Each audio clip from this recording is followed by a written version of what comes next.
Long Island.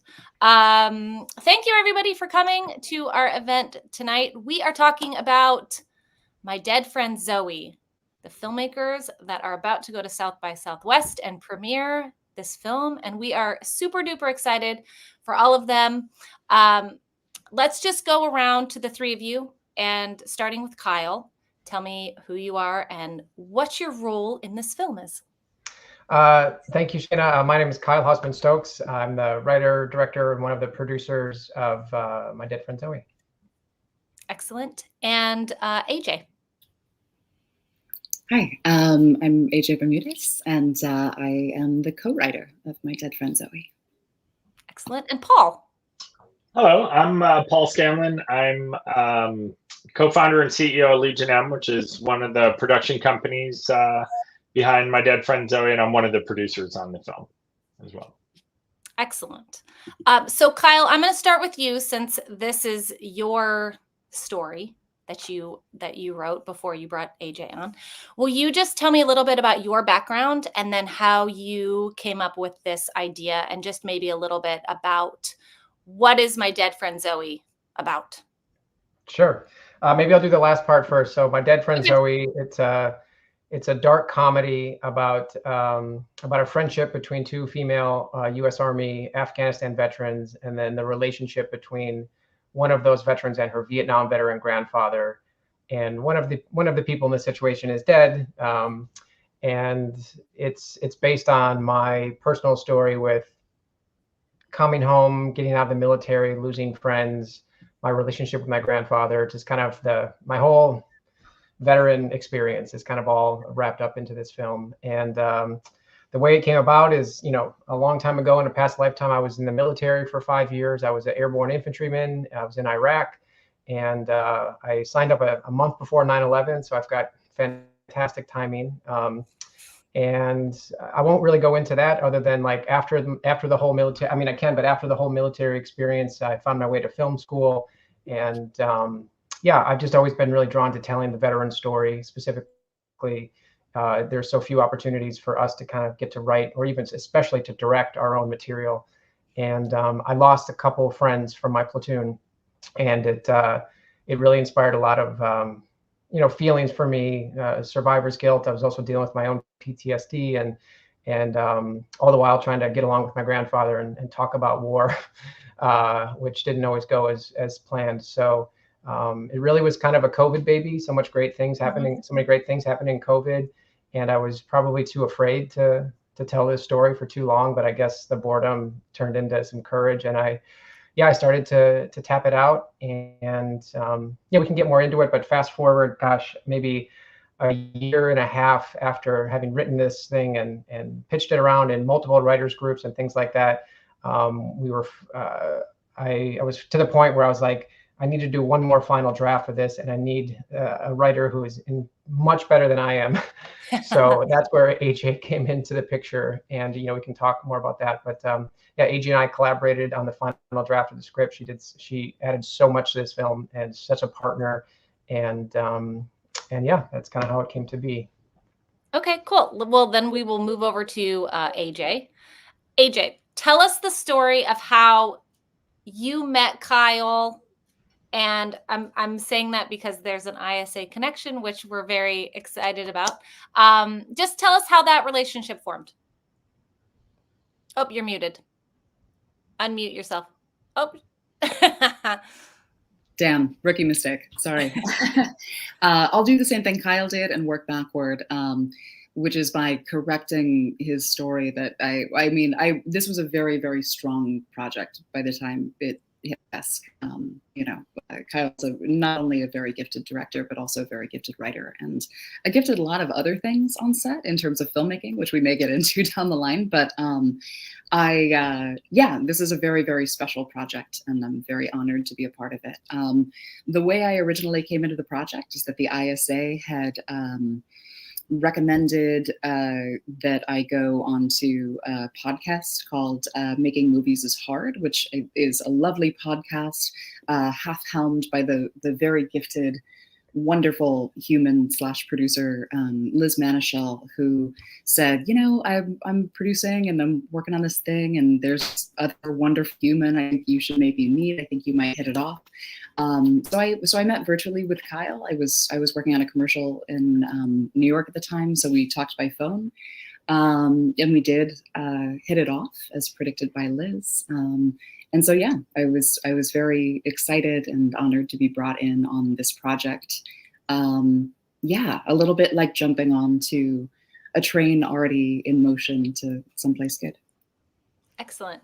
And for both of you, Kyle and AJ, will you guys talk about, since, you know, a lot of our audience are writers and filmmakers themselves, when we're talking about collaboration, that's sometimes a very frightening word, especially for you, Kyle, when it's something that's sort of like your baby. How was that relationship working together?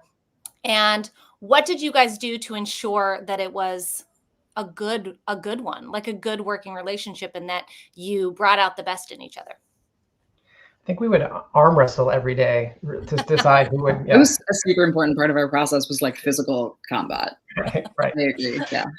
Right. We do settle disputes in the Army with grappling and combatives. So, you know, AJ and Paul and everybody in the film just really got pulled into my military. Every metaphor that I have is military related. It must be terrible. And I'm a former boxer, so I was like very relieved to like settle things this way.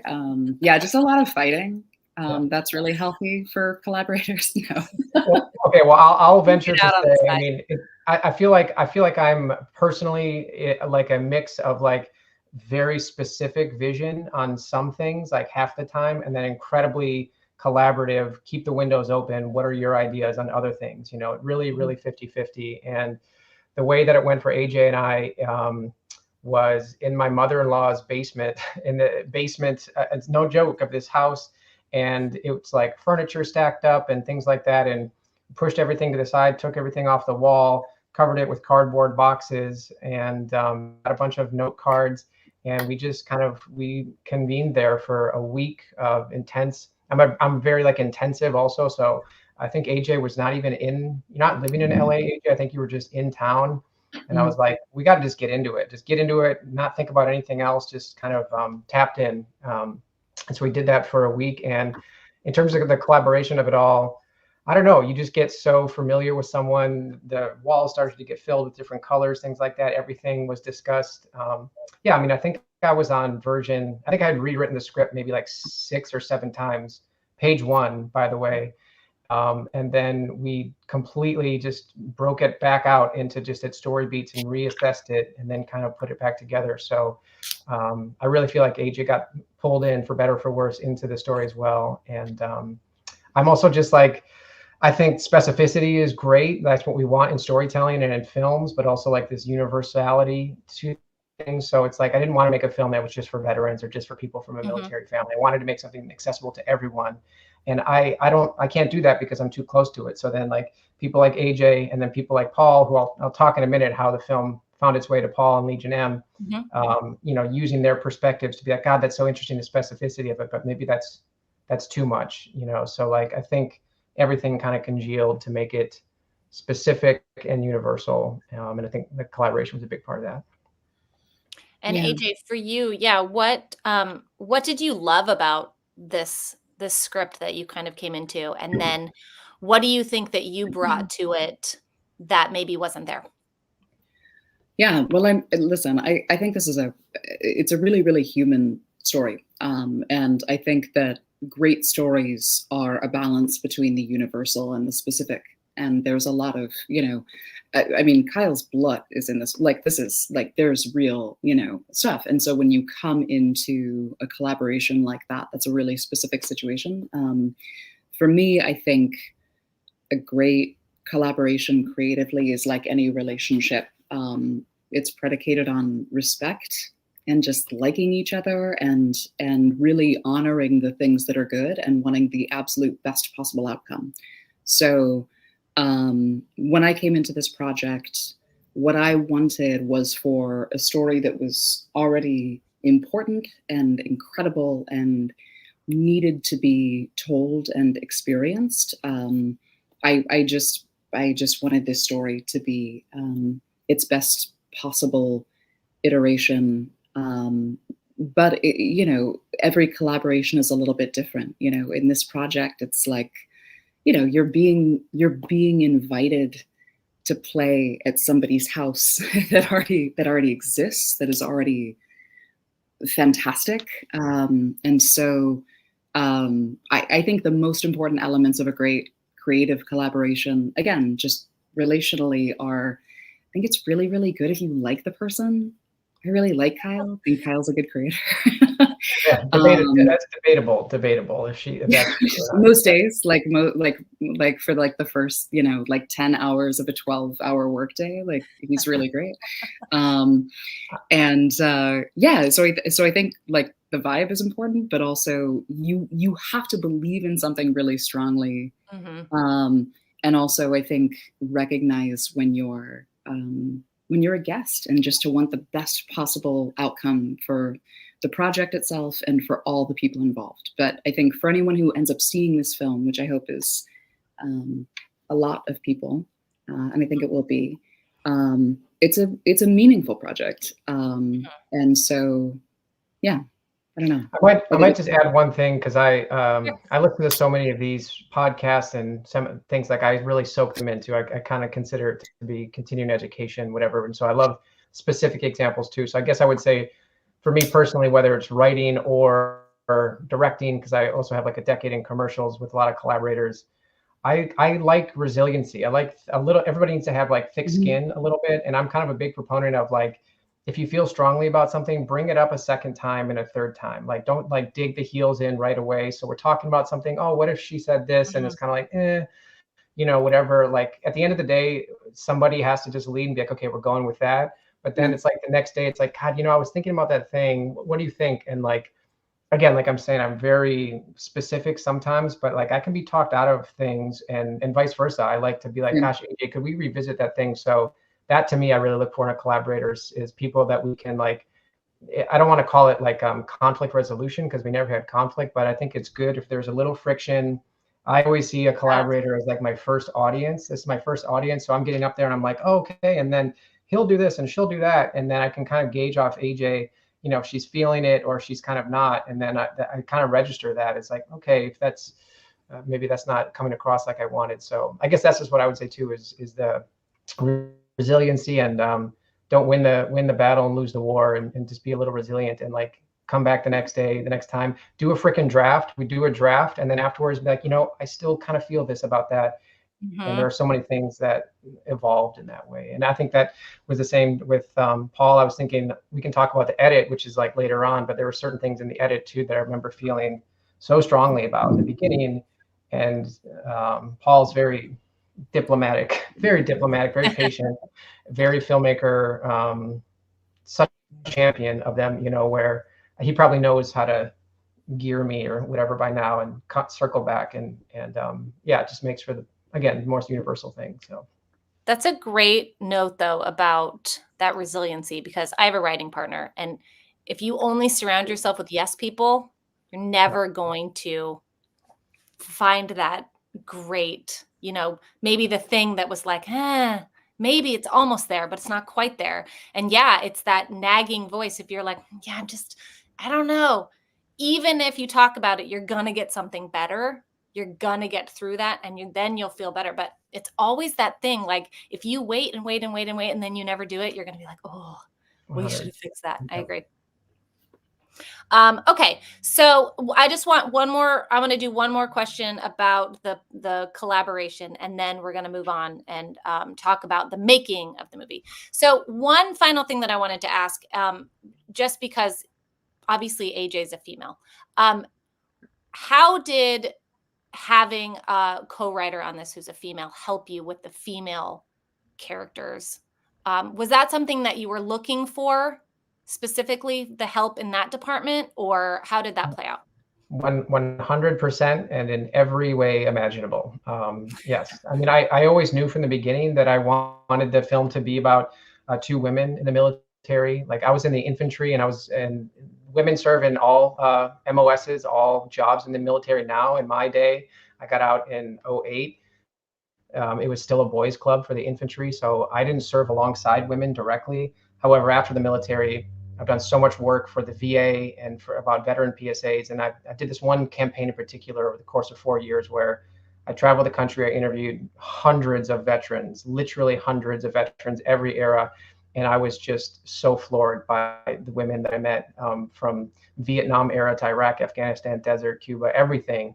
And I was like, man, where are these stories? You know, and I think I also just needed to insulate myself because it is such a personal story about me and one of my battle buddies. Like, it's autobiographical, but it's maybe more auto fiction in a way. So to that extent, yes, how could I know what it's like to a lived experience of a woman? You know, I don't think you have to be a thing to tell that story, but I think you're ignorant to not bring in somebody that can speak to that. So I always knew that I would work with someone. Actually, early in the process, I worked with a friend of mine from USC named Cherish Chen, like a year and a half before AJ. Same thing. I'm like, Cherish, you're a girl, I'm a boy. What do you think? You know, and it was so immensely helpful. And so yeah, I can't. To me, it's just like a no brainer. Right. Yeah, but Okay. I have to confess that like AJ was hired on merit, no pun intended, because merit is the name of the protagonist. But like, yes, I needed her perspective as a woman, but it was because she was a freaking amazing writer, and I read her stuff, and I'm very, you know, it wasn't Liz's endorsement and then reading AJ's scripts and then her connection with you guys and her awards, and she's a novelist, and merit as well. Yeah. Yes, she's amazing. Okay, so let's get into I'm just gonna take off. That's a good out for me. Thank you. It's the AJ Love Hour. Let's get into the making of the movie. So once you had your script ready to go, what was the first step or the first steps that you took in getting this out there? Was it, you know, finding the money? Was it going to Legion M? Like, what were those first steps? First step equals maybe 13 months of step, you know, of just grind, you know. I had it kind of set up with somebody that I knew from film school, but totally an outsider to, you know, not an outsider to Hollywood, but, you know, to be your debut feature, going from 0 to 1 is the hugest jump, which I imagine everybody can relate to. So it was like a full year, and I got very close one place, and then this person kind of quit, and then everything went with her away. And it was just a lot of grind, really, really a lot of grind, and just sitting in this chair until 3 a.m. every night, sending emails, all the things, right? And then how Paul and Legion M came in is I finally got restless, and I invested too much of my own savings, actually money I had left over from Iraq, because you don't get taxed when you're there at war. It's kind of nice. And I made a short. I was like, okay, this is like a last ditch effort, and if this doesn't go, then I don't know what else to do. So I made a short, and then I threw myself a premiere here in LA at the Hollywood American Legion and invited everybody, cast and crew, but then also, hey, bring other people, whatever it is. And there was someone at that screening named Richard Silverman who saw the film, was really moved by it. And Richard introduced me to Paul. Richard is somebody that knows and has worked with Legion M. And I guess I'll pass it to you, Paul. I don't know what you thought at that point, but that's, yeah. Yeah, sure. No, well, I mean, this has been fascinating, and honestly, I feel like this call should really be for AJ and Kyle. I mean, we, you know, the role that we played is, you know, big, but like more on the like financing, and but these are the creative visionaries that brought this project to life, and you know, we're really proud of it. And you know, what I would say, you know, when it came to us, I mean, we're, you know, in case anyone that doesn't know, I know we have some Legion M folks in the audience here, but you know, Legion M, we're owned by a community, a vibrant, engaged community of entertainment fans. And so when we select a project to work on, it's really a very hard decision for us to make, because we're not just making a decision about like, well, what do we like and what kind of projects do we want to see made, but we're a reflection of our whole community. And so we spend a lot of time really trying to understand, what is our community interested in? What are they, you know, what are they motivated by? What do they want us to go and find? And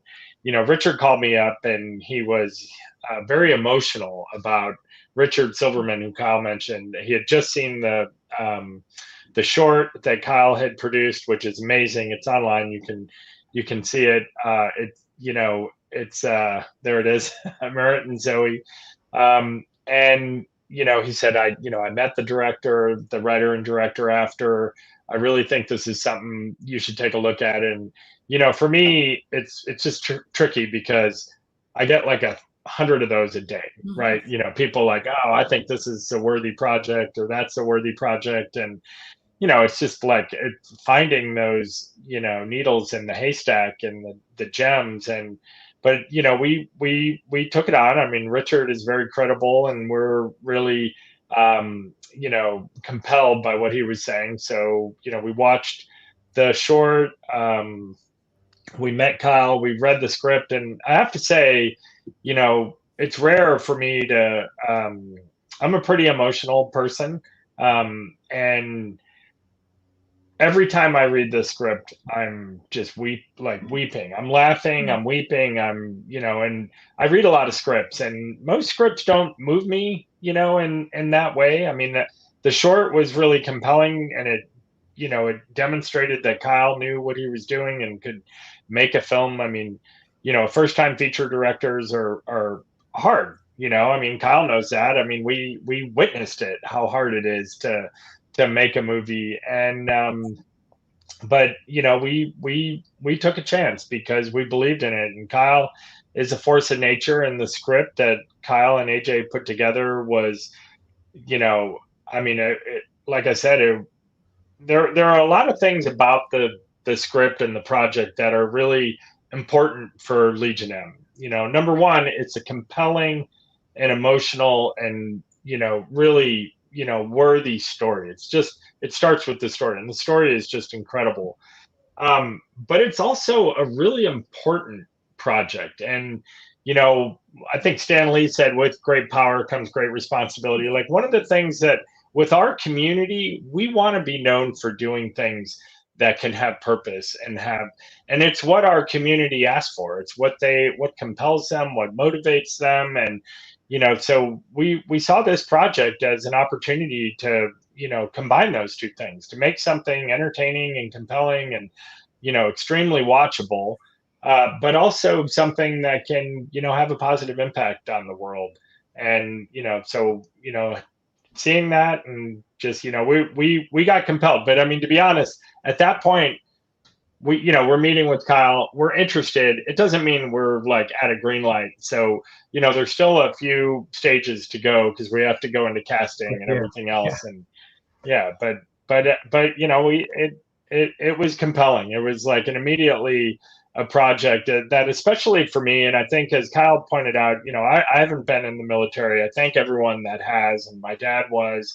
And for me, I think the story is so relatable, even if you're not in the military. I mean, everyone's had experiences like this. And so there was a lot about the project that for me personally I really liked. So I was excited that it was also something that our community would support. And so I think that was the start of it. That started our journey. Yeah. How did the project get greenlit? Where did you guys, what was that process? And you don't have to get into details of that, but can you just talk about, a lot of us filmmakers are like, okay, we have the script. We maybe have some attachments. Now what? What do we do? Yeah, that's actually good, Paul.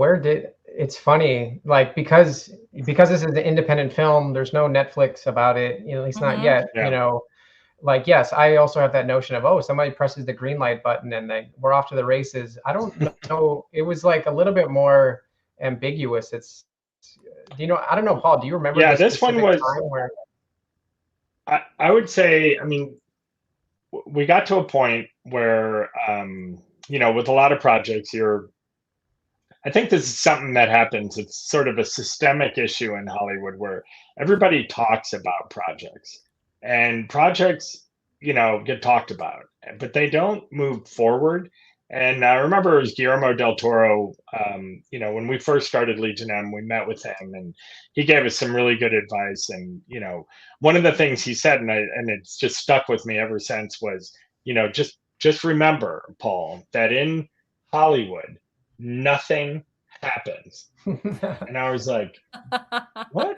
I was like, You're like, really? what? Nothing happens. He's like, I was like, can you explain a little? And he said, it takes a sheer act of will to make anything happen in Hollywood. There's so much resistance and there's so much no that you have to make things happen, and you have to just go for it, right? And I think there was a point in time with My Dead Friend Zoe where we took a huge gamble. I mean, we took a huge gamble, and and we're glad we did.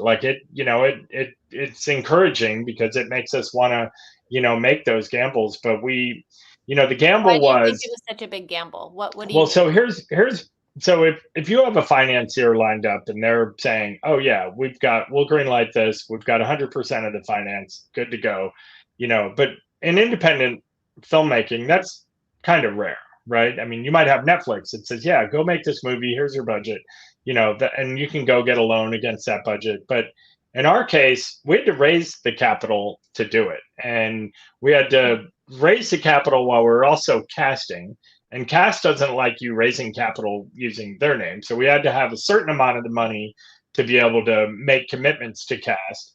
And then as we, got further into it, some of our cast, this is a project that at every milestone ended up exceeding our expectations. The cast that we ended up getting is far greater than the wish list that we had started with. I mean, truly.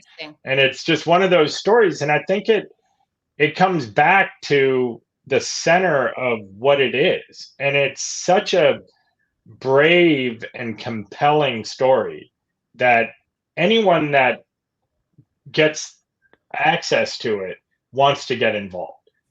So getting Ed Harris was a huge land, getting Sonequa, getting Natalie.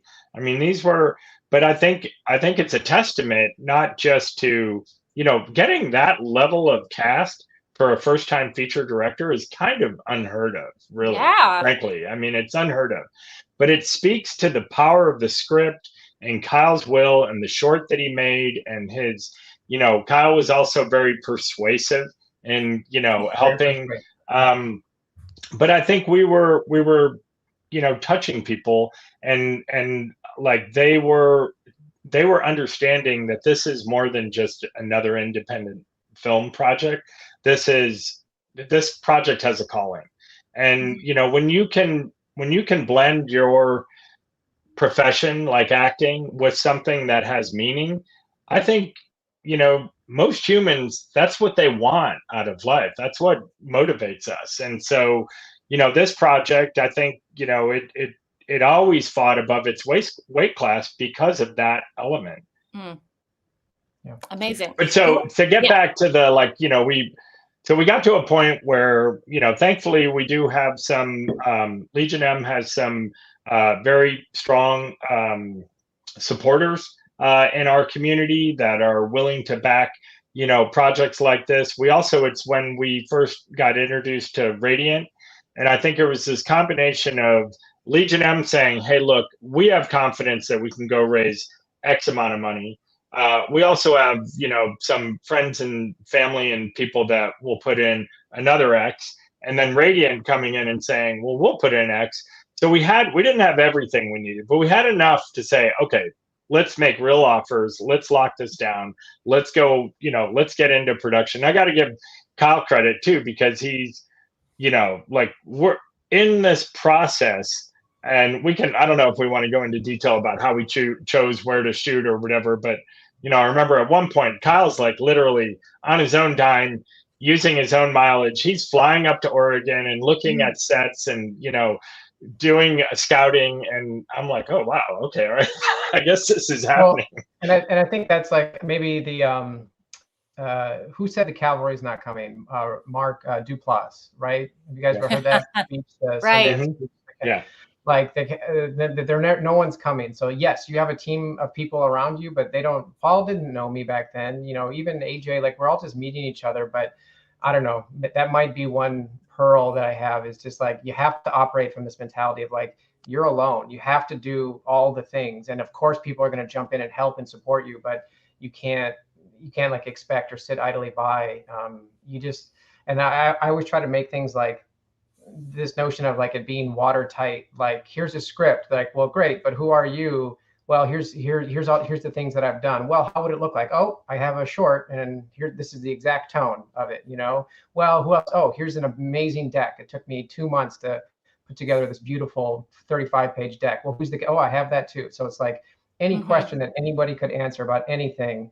And then in terms of like what's next, once I kind of hooked up with Paul, it's like, well, what's it going to cost? Well, nobody really knows that answer. At the end of the day, you kind of just say a number and say, well, it's going to cost that. And then you start operating under that premise. And, you know, we hired a line producer, and I worked with him to work on a budget. But, and then, yes, somebody asked in the chat, yes, but then we brought in a casting director, someone I had worked with in the past, to start making offers.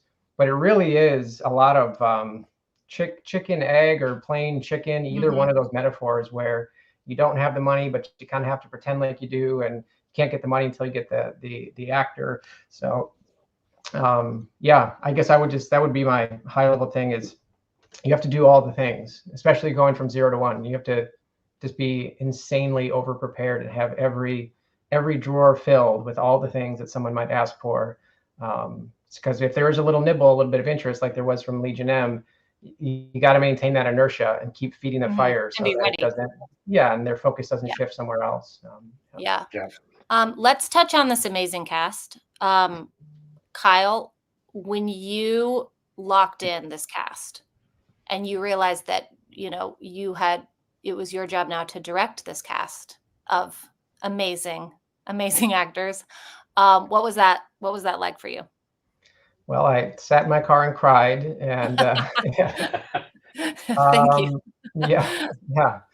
I mean, you know, interestingly, I feel like we were so busy. There was so much to do on an indie film, you know, and like this film really snowballed, you know. I mean, I think you see it now, and we're so honored. But we're premiering opening weekend at South by. We're one of the most anticipated films there. It's like in the biggest venue. Like, it's crazy. It literally is crazy. But there was a time when nobody knew what My Dead Friend Zoe was, or any of us, or at least me, you know, or things like that. So I think it really was this. I guess your question was about what was it like directing the cast, or the thing I would say about cast, because I know there's a lot of aspiring filmmakers as well, is it's got to start with one person, one cast. And I'm in a bunch of writing groups and directing groups, and I don't know, I know fellow filmmakers that are like very precious about this one story, and I love this one actor from this one obscure thing, or like my friend, and like I get that. I have so many actor friends too, but like, again, when you're going from 0 to 1, nobody trusts you or that actor they haven't seen, and it is the film business. Like, you just, I don't know, my mentality of the whole thing was Hollywood celebrity, like that's going to give everybody confidence. So it was like also a no-brainer to be like, we got to come out swinging, we got to go big. And so that's why, like, the first person we cast was the Dale character, my grandfather, and that was Ed Harris. And once I can't say too much about, anyway, like once Ed was in, it became an Ed Harris picture, and we benefited immensely from that. So that would be maybe some advice too, is like, whatever your project might be, what is the meaty role in there that somebody's going to want to play? Some comedy person that gets to do drama, or vice versa, or you know, I can make a personal connection to Ed because he grew up with somebody that went to Vietnam. Like, who can you get that can be your shiny object? And then then you can really start going. Well, and actors love working with other actors. So having Ed, you know, means when you go out for the other cast members, you know, you've got something already, you know. You're Ed Harris, who doesn't want to work with Ed Harris? Yeah, who wouldn't want to work with Ed Harris? Yeah. Amazing. I love it. Yeah.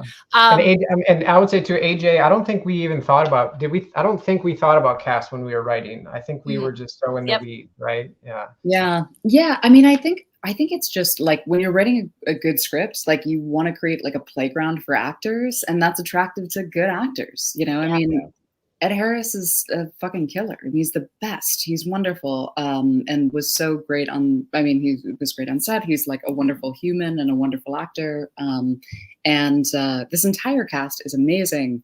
But I think I think we talked about just creating roles that were, I don't know, like in the best possible way, actor bait, because acting is serious art. It is serious craft. It is really, really, really important. And so I think, you know, as writers, you want to create something that is a playground for actors. You want to create something that's interesting to do, you know. Yeah. It is kind of interesting because now that like I've seen the film and with Ed Harris, I mean, it almost feels like it was written perfectly for him. But you know, recognizing, awesome. He's perfectly cast in it. And Awesome.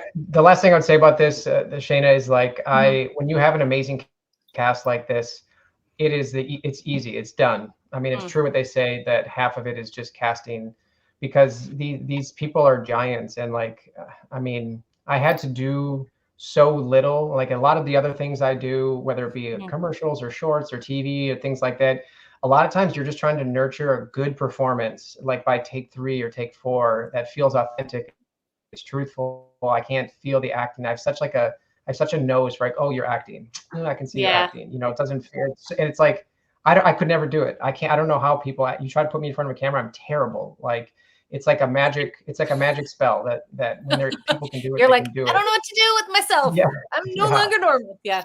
So like with Sonequa and Natalie and Ed and Morgan Freeman, maybe you've heard of him. Like they don't. It's just there. They just open their mouth and they're the person. So that's when it's beautiful. Then you kind of get to.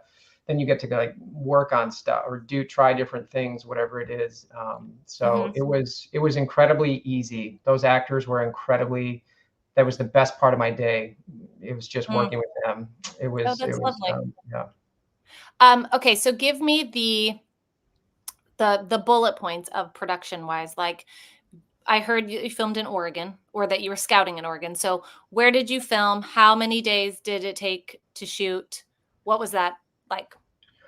20 days in Oregon, 2 days in LA. We were going to be in South Carolina and then Minnesota and then North Carolina, like all the tax incentives, looking around, yada, yada. And, you know, eventually found our way to Oregon. Where in Oregon? In Portland. We were in Portland, and then Malala, which is like an hour south. The tax credit was a big part of that. So, you know, once people get to that point, I don't think we could have made this film without the tax incentive. So I wrote the film to be in Wisconsin at my family's lake house. That went out the window very quickly because Wisconsin has 0 film incentive. So so that was a big part of it as well. And also for your first film too, it's like you're going to write something that's huge in scope, or like in the Bahamas or whatever. It's like, yeah, good luck. Like there was a lot of this was so intentional in terms of like what's shootable. You know, like my initial version of this film was like I was going to just do it for under $1 million, maybe under 500K, you know, and just, my family has a lake house. What can I reverse engineer into some of these things that I have? So, yeah. Well, and one thing that's worth pointing out is that we had the SAG strike looming. I mean, we've almost forgotten about it now just because it's yesterday's news, but you know, we were pinned up against that. And that was actually, I mean, that was scary, but it was also very motivating because it meant we couldn't wait any longer. You know, if we waited, then we could have gotten stuck or would have to get an interim agreement or something in place. And it was, you know, but I think looking back at it, you know, because we did finish, we wrapped everything right before the strike, like the day before. Oh my gosh. Yeah. You're like, Paul, will you talk a little bit about, so there's been like, you know, headlines about the movie and stuff, and always in those articles it talks about this energy that you guys utilized, Biden's energy tax credit. Will you just talk a little bit about that? Yeah, sure. So yeah, the film is financed in I guess 3 different ways. So one is our partner Radiant Media Studios is they're a very innovative new company. This is one of their first big films.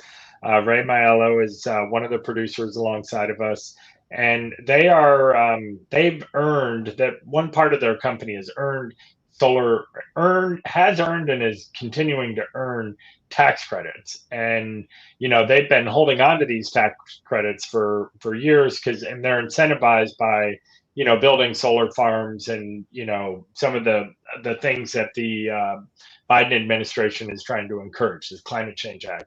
And they are selling the tax credits and then using the proceeds from the tax credits to finance projects. And it's kind of I don't want to go into too much detail because it's really their model, but it's very innovative and smart. It's very clever use of these tax credits, and they have some high profile investors that have come in through that.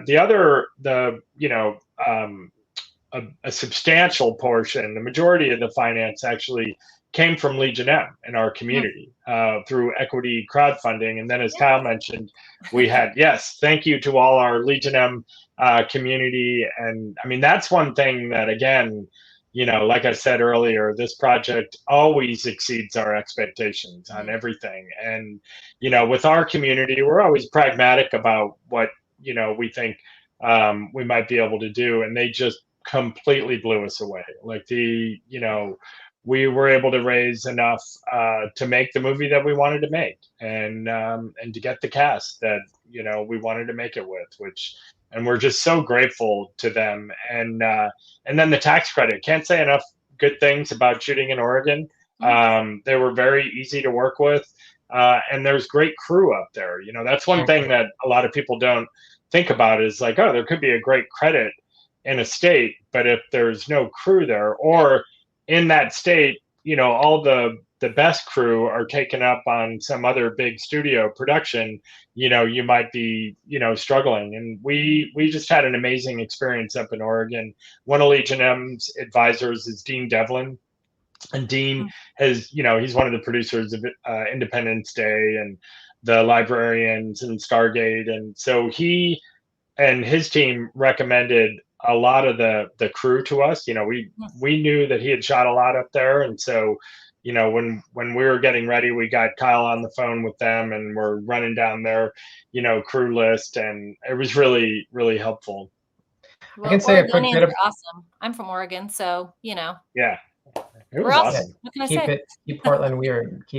Austin or Portland weird. I can also say just about Oregon and casting, one thing that was very illuminating to me throughout the casting process, like I kind of always start from a place of like, no one cares. You care, no one else cares. They're just, it's like a job, right? Like, okay, yes, is there meat on the bones of the role, but really what an offer ends up being boiled down to, it's like a freaking email with like bullet points. It's like, how much money is it? When will it be? Where will it be? And initially when we're reaching out to folks, it's like, oh, it's going to be, 3 weeks in South Carolina. Well, you know what? That's all the way across the country. And if you're an actor or an actress and you live here and you've got a family, you've got kids, like there are all these invisible factors that you're just thinking about, but they don't care about your tax incentive or anything. They're just like, I have to be gone for 3, probably 4 weeks. So then I was actually at a New Year's party and a guy's like, have you thought about Oregon? Because I just shot up there and it was great. And he's like, one of the most amazing things you realize is you can like Burbank to Portland in like 2 hours. It's the same time zone. There are all these little ways in which, really making the driving towards a yes, or getting rid of opportunities for people to say no was kind of all wrapped up into that initial offer to actors. Really thinking pragmatically about just like what's their personal life going to be and condensing the amount of time it's going to be. And wow, that's a good tip. So I know that you guys have to go in the next few minutes. So, Kyle, how much did this movie change from the script to the final film? Oof, that's a good question. The bones of it, not very much because, not very much. We cut some scenes, but everybody knows that happens. I cut the most amazing scene where Ed and Sonequa have this amazing moment. There's tears. I can't believe we cut it, but that's how you know you're in good territory, when everything else is working so well that if it comes right out, it comes out.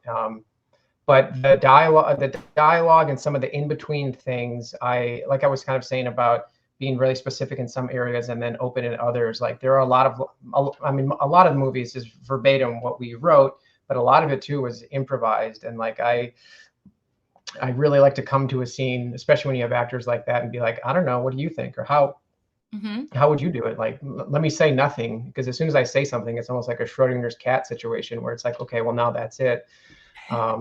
So it was so collaborative on set, and so the structure of it, the scenes, all the beats and all that stuff, yes, but within the scene, some of the small things, minutia, really a lot of different people's ideas in there. Excellent. And then, okay, so I'm going to, if anyone has any questions, we have about 5 minutes with Paul and Kyle. So throw them up right now into the chat, and I'm going to ask sort of a final love question about what was your favorite part about the film.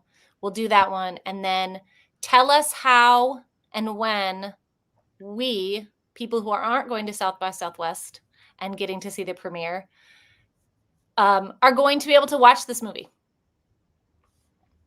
What do you think? Well, we hope very soon. You start.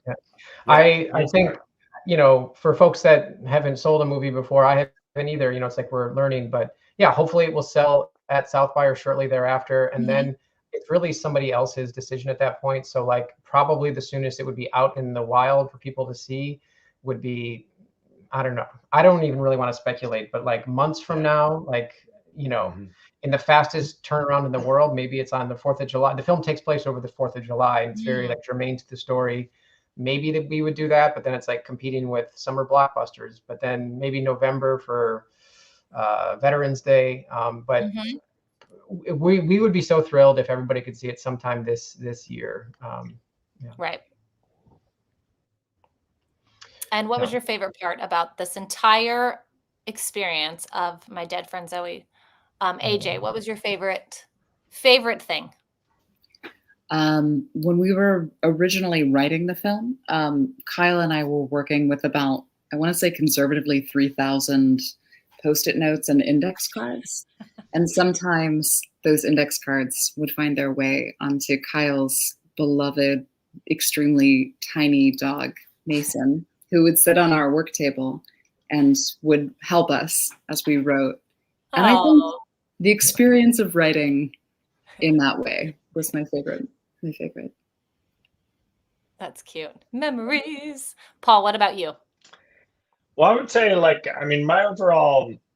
my favorite part of, is probably working with Kyle and getting to know Kyle and establishing the relationship that we have. And it's just been incredible. I mean, it's hard, as AJ pointed out. I mean, this is this is Kyle's story, and it's a delicate thing, and it's really, from my perspective, I see it as just so precious to him, and it's precious to me as well. Like I feel it, but I'm also, and this is one thing that Legion M wants to be known for, is that we want to find visionary directors and creators and writers and back them, back them with enthusiasm and energy that they deserve to have.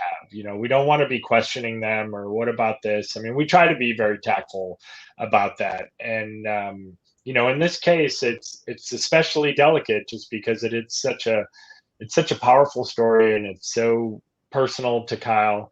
It's relatable to everyone. And, you can see people that get involved and want to kind of make it their story, and try to give feedback or whatever. And, that was something that I think is, we had to practice some self-discipline on, like, okay, you know what, this is Kyle's story and this is how he wants to tell it. And this is, and I think, betting on Kyle, worked, and we're really happy about it. And regardless of what happens with the film from here out, we're proud and happy about it. And if the journey continues the way it has, this project's going to continue to exceed our expectations, as we roll it out and share it with the rest of the world. And so, yeah, I don't know, a favorite moment, maybe being on set and, having Morgan Freeman arrive and just like thinking, wow, okay,